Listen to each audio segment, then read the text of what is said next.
Hey guys, my name is Priyansh and I'm the participation manager at Squash and Racquetball Victoria.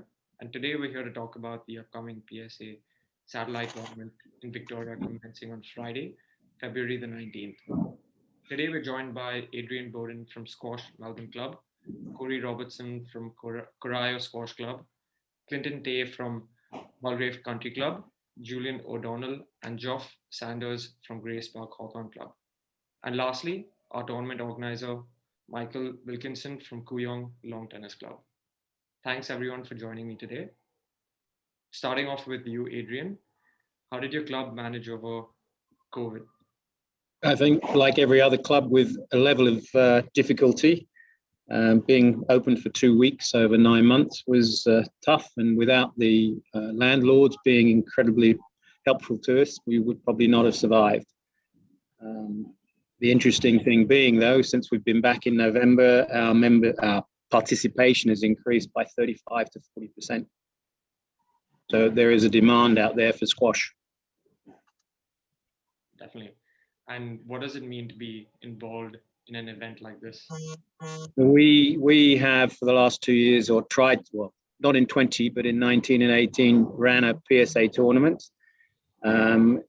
We weren't going to be able to run an international PSA tournament this year. So to be involved with Mike's idea of let's get a satellite group of clubs together so we could run 5 tournaments in a row was a great idea for at least the Australian players in the area. With all the uncertainties, however, we're not sure how many we're actually going to get. I think we all have that little bit of an issue with the border situation. So it's great for us to be showing to our younger players in Australia, the professionals, that there is a tournament for people willing to support them. Definitely agree. And as we probably cross over from Squash Melbourne to Mulgrave Country Club, Clinton Tay, Yeah. how are you doing with memberships at your club? Well, currently, as of today, I think, or 1st of Feb, I think our membership was about the 300 mark. So pre-COVID, we would have been about 388 the last time I checked. So, and that's pretty much towards capacity because I think we cap our membership at about 400, only just due to the reason of only having 4 courts. And also I think our fees are a little bit on the cheaper side. So in getting a lot of different type of members, so we've got social members, we've got pennant members, and then you got racquetballs as well.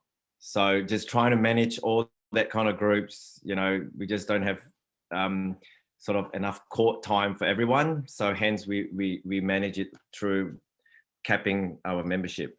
So, I mean, at the moment with 298, I reckon we should get a few more, only because prior with COVID and everything, people that have paid their memberships, things like that, the club is still actually awaiting to see what kind of discounts they might be giving to different levels of membership. And our sort of membership year is a little bit different to everyone because we start our sort of financial year for memberships as of 1st of April. So it's a little bit different in our structure. Don't ask me as why, but it's been like that for years. And yeah, we just have to manage it. It's difficult because obviously, all the comps starts like next, sort of this month. And a lot of things, it just happens around sort of January to December. But yeah, we're managing. And I think, I think we'll still get a fair few members coming back, and hopefully they'll be able to participate more in any kind of event. Wouldn't matter if it's social or pennant. Yep. Speaking of, again, participation and on those lines, what are the other things that you have happening at your center? So with Mulgrave, obviously it's like a club. So we have a bistro, like, for dining and everything, entertainment. But I think at the moment, entertainment is not back on the cards because usually we'll have something on every night. But at least the bistro and everything is open. And during COVID, I think it was all refurbished.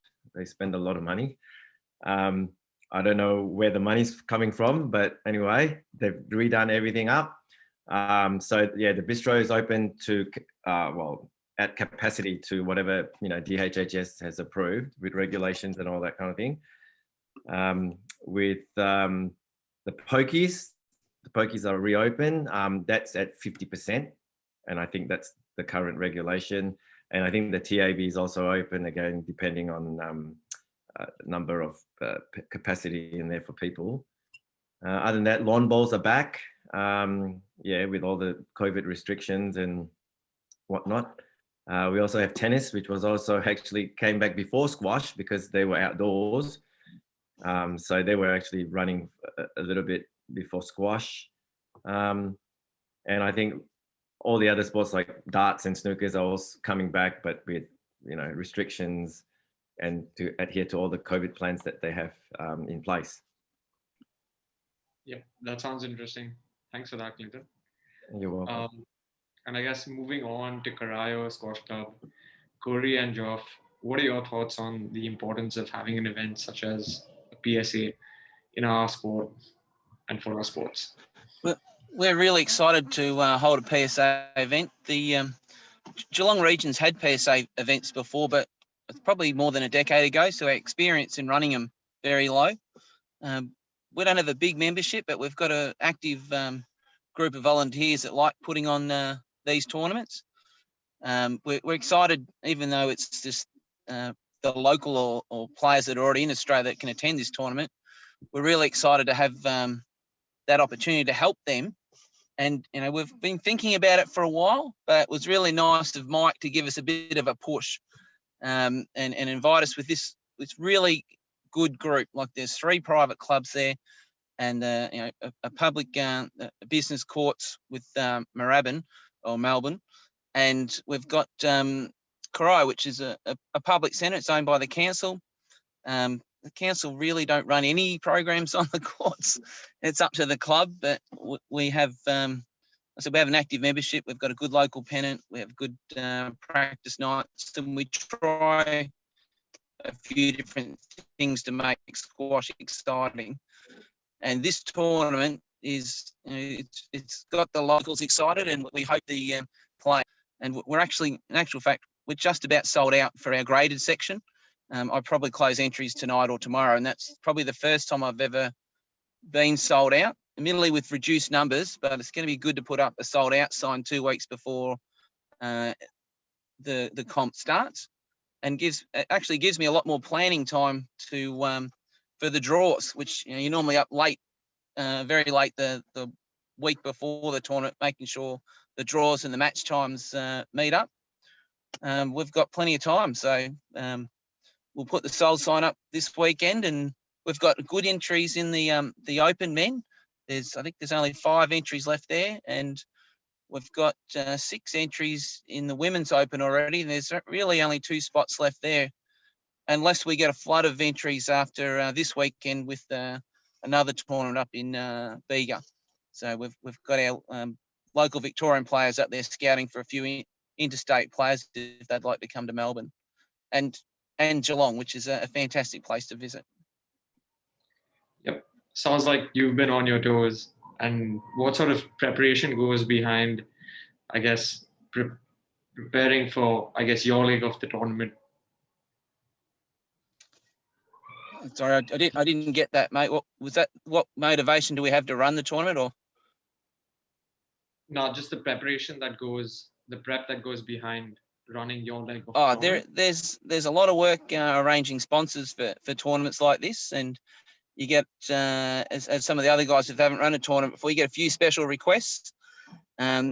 We organise billets for certain players. We've got a couple of houses with rooms that the various players can stay at.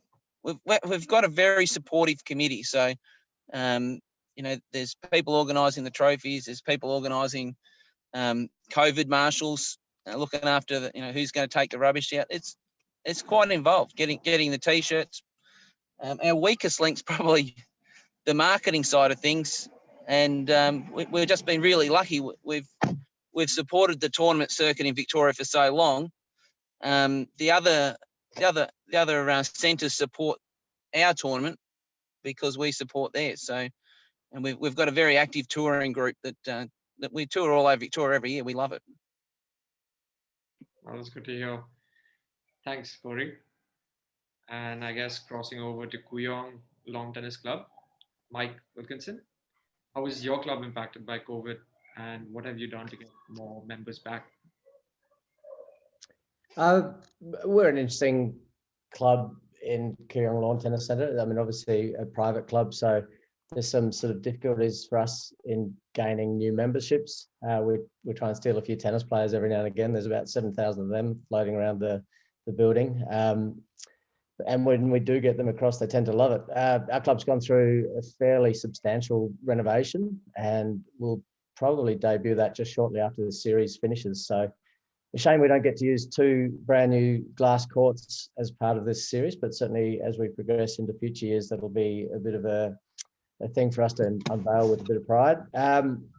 In terms of memberships coming back, we kept pretty good touch with our members throughout COVID. So set up a Facebook page, not just for our members, but for the general squash community. And that was just a lovely way to keep in touch. If anything, this last 12 months has just made me personally and our club realise how much this community means to us. And I guess that's sort of part of what underpins what we're doing here as a group is the people that make up the squash community are just so important to all of us, not as businesses, but as part of our own, friendship circles. I've missed them like mad myself. Coming back, we've lost a few to Pennant, but have just had our in-house completed this week, or it'll complete this week. And that along with our club championships that run this weekend are the biggest participation that we've had. So whilst we've lost a few to Pennant, we're certainly not dropped off in terms of enthusiasm. And as Adrian said, there's a great demand for the sport at the moment. I agree. And what does it mean for Kooyong Lawn Tennis Club to be involved in this series? I think it's important on a lot of levels. I think for me personally, the chance to collaborate with the group here, which I've been involved in the local squash community for about 10 years, having taken a bit of a break from the sport. And these are amongst the best people that I've met. Every single club and person involved in this group contributes for very little sort of personal sort of reward. And they're doing this because they love the sport and they love the people in it. So it's extremely rewarding and I'm loving being a part of it. In terms of what it does for the sport, I mean, we need just a bit of a fill-up just to get people excited about this fantastic sport again. And what better opportunity than to showcase, the best talent in Australia and also at the same time do something good for those players that are, have had it pretty much as tough as any profession through the last 12 months. Most of them have not been able to even get into their workplace. So it's a chance to regenerate and restart on pretty much every level that's important to us as members of this important community. Couldn't agree more. Thanks again, Mike. And moving on to Grace Park Hawthorn Club, Julian and Geoff, how important is it for your club to be part of this PSA event series? Yeah, thanks, Pranesh. I might start things off and then I'll hand over to Geoff if he wants to continue. I guess, so from my point of view, and I suppose the club's point of view, look, Grace Park Hawthorn Club sees itself as a major squash facility, and with that comes a responsibility to give back to the squash community. One of the ways we can do that is through sponsoring and running tournaments of this nature. And so from a player's point of view, it provides the opportunity for those crucial ranking points that enables players to compete in further tournaments and raise their ranking. For the non-players, it is inspiring to see just how good and how dedicated these players are, especially as some of them are locals and are well known in the squash community. The club is in the position where some of our members will be playing and others will be watching, so that's a nice little thing for the club to have. But like all squash facilities, we struggled through COVID last year, and now we've got a lot of very keen squash players who want to get out and play and or watch really high-level squash. Yep. And what do you think that some of the key things would be that make your club stand out? Oh, look, we're pretty fortunate to have some great facilities at this club. We've got 4 squash courts, obviously. We've also got 7 tennis courts, 2 snooker tables, a gym, a great function space, and of course the bar. So moving forward, we're looking at our food offering, and we'll be offering various dining options starting again in the next couple of weeks. So it's great to be able to get back into that. I think our club's in a fortunate position where we're sort of in this half management style and half volunteer style. And so we kind of get the best of both worlds. We've got this very active committee and subcommittees who are very dedicated and willing to offer a lot of time and effort. But we still also have some professional people in place, which just helps with continuity and making sure things run smoothly. From a squash point of view, we're in a great position where we've got a lot of players across different levels. So we can offer social squash through to high-level competition teams. So members who join can generally find somewhere to fit in and play. We also obviously have an excellent coach who helps drive squash at the club. So we're very lucky to have her on board. And then I suppose we're also one of the larger tennis clubs in Melbourne. So we're fortunate to have sort of two main areas that drive the growth of the club between squash and tennis. And then we've still got some other areas such as snooker and moving forward cycling that can help try and grow in the future. Correct. Thank you so much, Julian. And I guess before we wrap up, Mike, just the last question for you. Is there plans to grow this event series in the future? And if so, what are some of your ideas that you have in mind? I think it provides a massive opportunity for Victoria to have a bit of a landmark position on the squash calendar, kicking off the year with a series that we hope will go from strength to strength. We're starting small, and this is us getting used to it and learning the ropes a little bit as a group. But this can become as big as the community wants it to be. So we hope to raise more funding over time, which means greater prize pool, which means attracting better players, certainly once borders start to open up. I think probably the next step is for us to start looking at least one of us each series to be a particularly large event, and maybe we'll circulate that over the years. It's quite exciting as well. I think Corey touched on it, the combination of clubs or closed clubs and then public clubs participating in this group makes it a pretty sort of universal series. And to kick off at Corio, which has been, I guess, a bit of a landmark beacon on the Victorian schedule for a long time, and Corey's run that beautifully for years. It's a graded event plus the PSA, so it kicks off with a nice bang. We go into a series of PSA events, which continues the momentum, and we'll finish off at Adrian's Squash Melbourne Centre for a big party. So, you almost couldn't have a better setup for a fantastic series. I think participation is going to surprise us all, even under the current conditions. It's very, very exciting about what this could become in the future, and I'm very happy to be a part of it, and couldn't be with a better group of people, to be honest, and clubs. Thank you so much, Mike. Alrighty, so that's wrapping up. My name is Priyansh. Thank you all for joining us today. And I'd want to do a shout out to all the volunteers who are helping make the event a success. See you next time. Thanks, Priyansh.